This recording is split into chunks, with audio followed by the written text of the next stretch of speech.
Hello everyone and welcome back to a special 100 subscribers episode. I would like to thank you all very much for getting me to 100 subscribers, and I thought I would show you a building that I constructed off screen.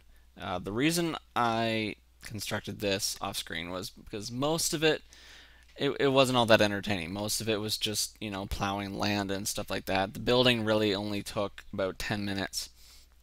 And then the rest of it took hours. It was just tinkering with wiring and stuff like that. So I'm going to show you what this is all about. This is my hydro dam. Obviously, it's pretty easy to tell. Over here we got a parking lot, and I just tried to kind of decorate this area here with my own custom trees. As you can see, I used some pieces that actually kind of look like chairs and stuff, and up here, this is all just red alloy wiring to make some lamps or whatever. It all glows in the night. It's pretty cool. As we come up here, I've got across the dam. You can look into the water here. And up in here is the heart of the dam. I do have some water mills in the water that is providing power here, and right there where the power would come out of. It's not going anywhere yet.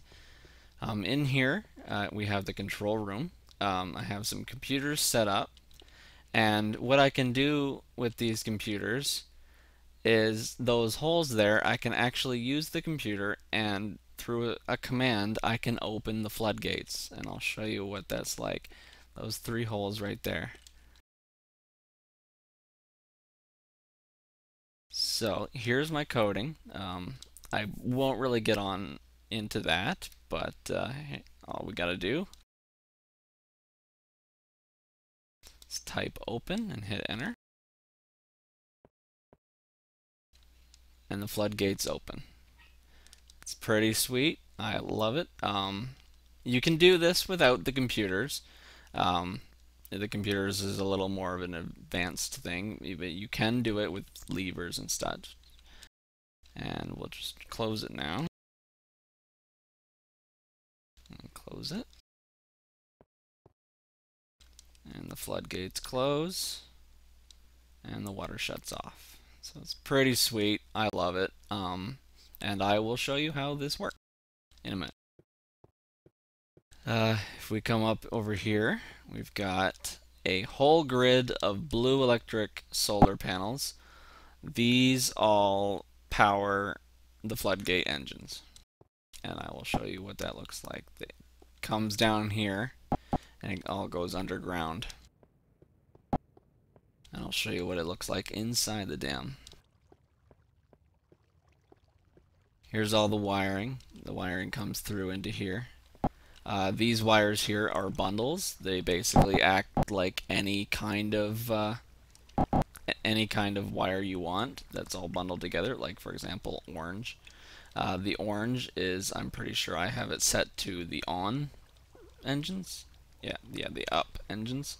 So when an orange engine sends a message, the floodgates open and the water pours out. Same for down, which is a white wire.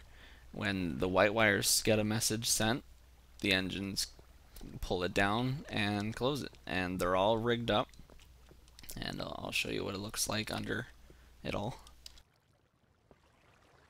So all the bundling is here, and then it just goes up to all the engines. The engines are also powered by the blue electric solar panels, which are the yellow and black lights, or wires rather. And that's what it looks like. I will show you a small tutorial at the end of this video to show you how to wire this all up in the simplest form. You'll have to get a little creative to do whatever it is you want to do with it, but you can the most advanced users can do some pretty amazing things with this stuff. You can make a moving vehicle if you really wanted to. So what else do we have here? I had to fill in all of this water. It was a disaster. Actually, I've got water grates there. I thought it was a pretty cool effect. Here's the water windmills, or water mills right here.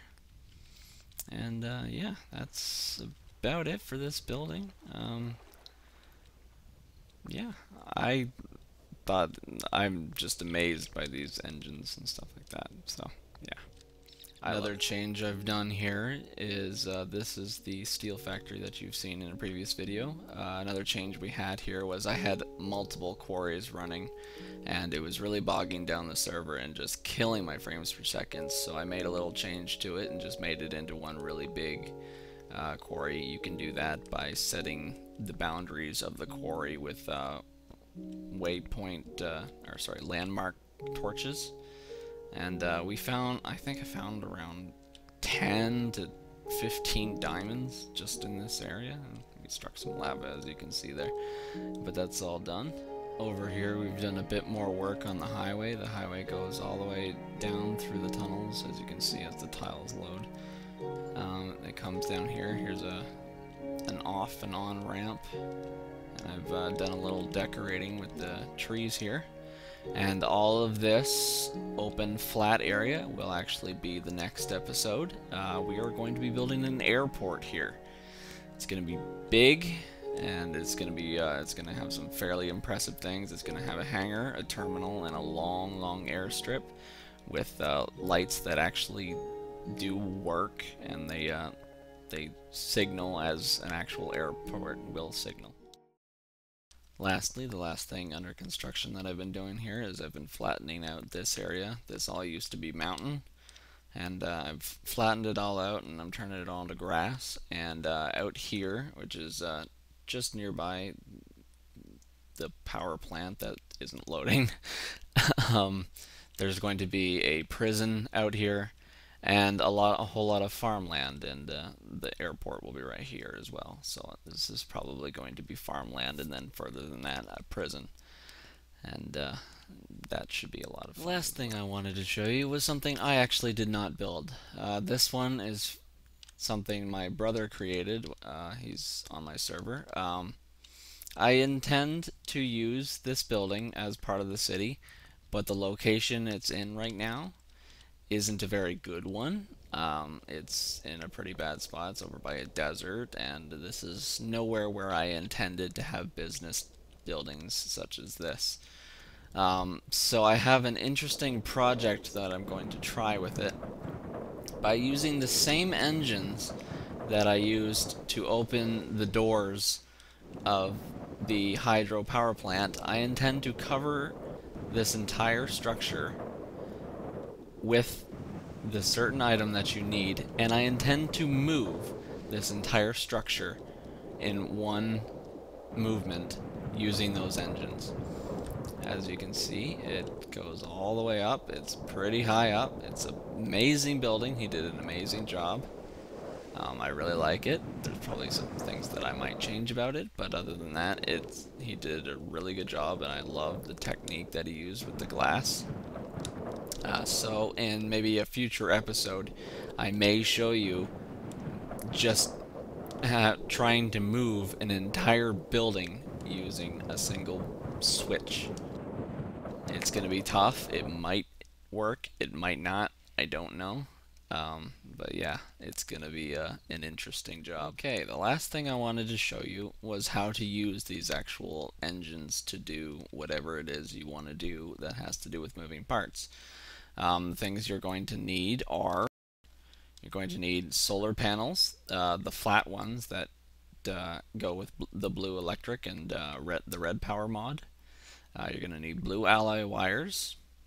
You're going to need levers if you don't want to deal with the complexity of computers. If you do, if you do want to use computers, I will provide you with a link that will show you how to make those computers. You need orange insulated wires. They don't have to be orange. They can be whatever color you want. I tend to go with orange and white. One I use for on, one I use for off. You're going to need the frame motor, which is the thing that moves it. You're going to need support frames, which are the actual structure, like the door or something that you want. and you're going to need bundled cable if you intend on using a computer, and also the bundled cable really cuts down on the amount of wiring that you actually have to do. And lastly, you're going to need some sort of cover. I will show you what those are for as we proceed. So what you're going to need to do first, obviously, is you're going to need to power the motors. So we're going to plant just a few here, solar panels. And we'll wire them up and get them all going properly.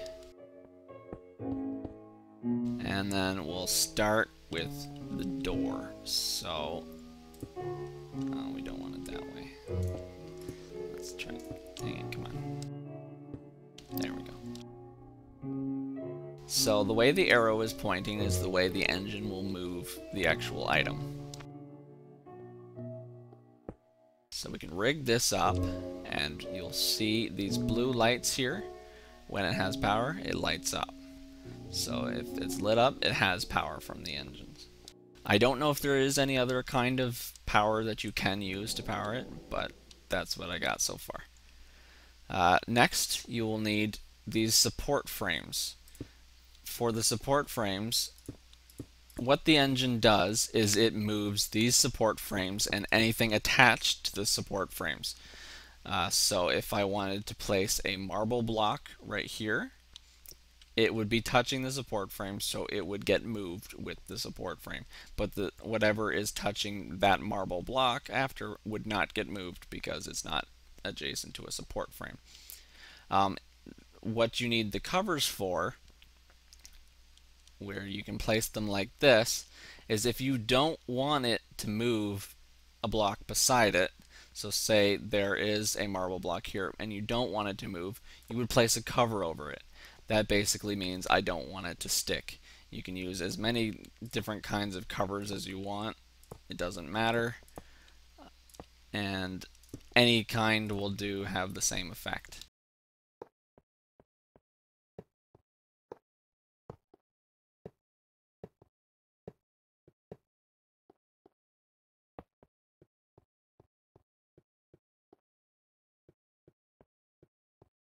Okay, so there you go.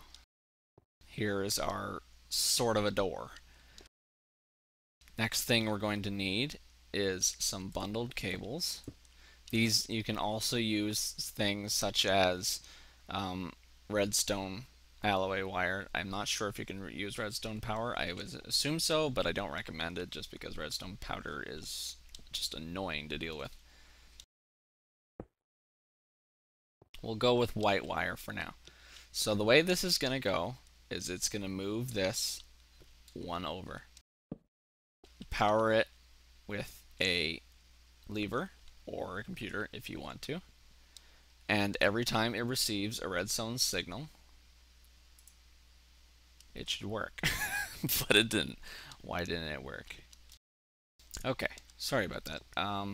I don't know why the bundled cable didn't work, but it just wasn't connecting to the thing. So hopefully this should work now. There we go. So every time it receives a redstone signal, you turn it off and no signal. Turn it back on and it moves it over. Turn it back on and it moves it over. That's as far as it can go. It can't push something off of it. So there you have the very basics. Next we will do... Oh, wrong one. If I can get it to look the right way. No, that's not what I want. The other way. Okay. This is a problem that you'll probably encounter. A way to solve this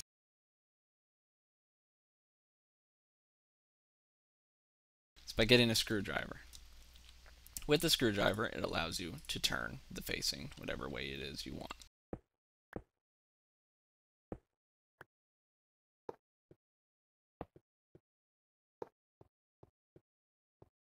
So, with this, actually this is a bad spot. Let's move it over here.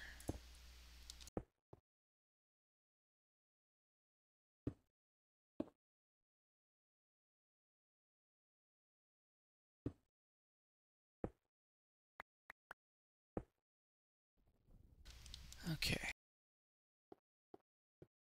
Also, a thing to note, if you power, for example, this one here, as long as the engine is adjacent to it, you don't need another plug going into it. So I can plug it from the blue electric around here, plug it into that one, and that one will still be charged.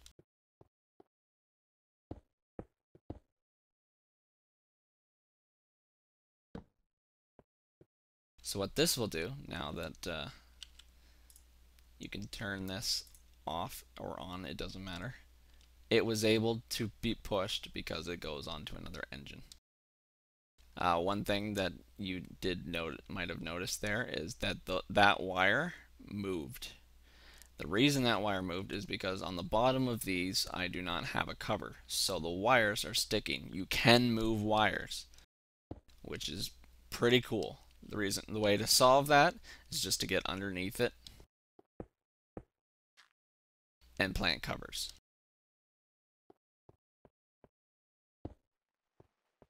So this one is facing to go that way.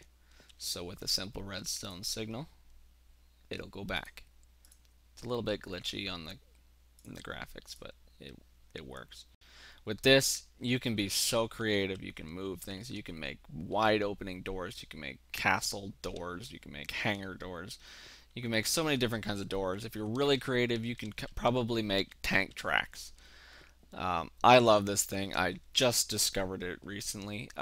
If you need to learn anything that has to do with Tekkit, I advise you to go to the Yogscast. They're on YouTube, but I don't recommend Simon and Lewis, Honeydew and Zephus. They're at Yogscast. It's more of a comedy show. It's not very informative. Who I do recommend you go to is Yogscast Lana, L-A-N or Lalna. His name's Duncan. He's a genius when it comes to this Tekkit stuff, and this is how I learned all of my Tekkit stuff. And I just learned this from one of his last videos, and I love it. It's amazing. You're gonna be seeing it a lot more in certain things. I'm going to be using it in the airport hangar doors. So that's about it for that. The last thing I wanted to discuss with you is the future of this server and this series. A lot of people have been asking if they could download the map. At this time, I'm not going to allow the downloading of this map, mainly because I don't want someone to take advantage of it and take it and call it their own or whatever. I'm very protective over my property and the hard work I've put into it. I'm not saying you're a bad person and you're going to do it, but someone else just might. That being said, I do intend to allow the public to be on the server. I don't know if there's an adventure mode for Tekkit, but what I intend to do is have a spawn point in the city once it becomes a little bit more developed, and people will be able to join the server and walk around and enjoy themselves in the city, but there will be an adventure mode, so they won't be able to harm any blocks or do any damage or any griefing or anything like that. That being said, even further plans I have for this server is going to be pretty big.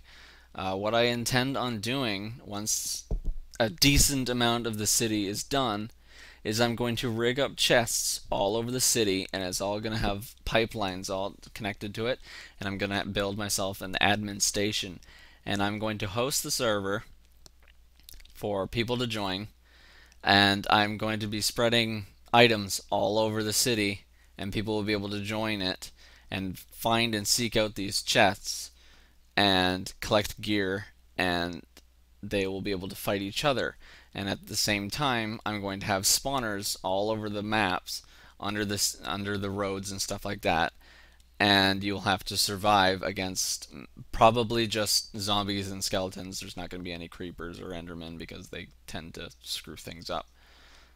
So there's going to be zombies and skeletons wandering around while you collect gear and fight other players. It's going to be a bit of a zombie survival kind of game, and you're going to have to run around the city and survive. And from my admin station, I will throw items into the pipeline, and it will randomly go to a random chest somewhere in the city. I hope you guys are looking forward to that, because I am. It's going to be quite interesting. And the final thing I wanted to talk to you about is just thanking you all very much. I never thought this series would get as big as it is. I'm very happy that I've hit 100 subscribers. That was even beyond my expectations, and I'm still growing every day. I'm really happy about it. I'm really happy with the comments and the likes. Please keep it up. A lot of people have been saying that I deserve more views than I'm getting. I try to humble myself with that. Thank you very much for all the praise you guys have been giving me. It's really been keeping me going and wanting to keep doing this series. If you want to show even more support, I'm going to be setting up a PayPal account where my fans can donate to me if they want to. I don't expect anyone to, but if you do, if you've got spare money lying around, I could definitely use the funds to help keep supporting this server, especially when it goes into more of a multiplayer and PvP kind of map. I could really use the support, and I would love it. And lastly, posted in the description below will be a referral link to a website that I like to play on. It's kind of in the making right now. It's a beta thing. But if you like to play video games and you want to earn some money, some real life money, you can participate in this place. It's called Will Pwn for Food. And what it is you can just play a game, and if you are good enough at it, you can earn credits, and you can actually cash it in for actual real money. And if you don't want to donate to me on PayPal, that's cool. But if you do subscribe to this game and set up a account, I get a referral bonus, which actually will give me cash money, and you don't have to pay anything. I would love if you guys could join that and use me as a referral. Alright, I'll see you next time, guys, when we make the airport. Thank you very much. Bye.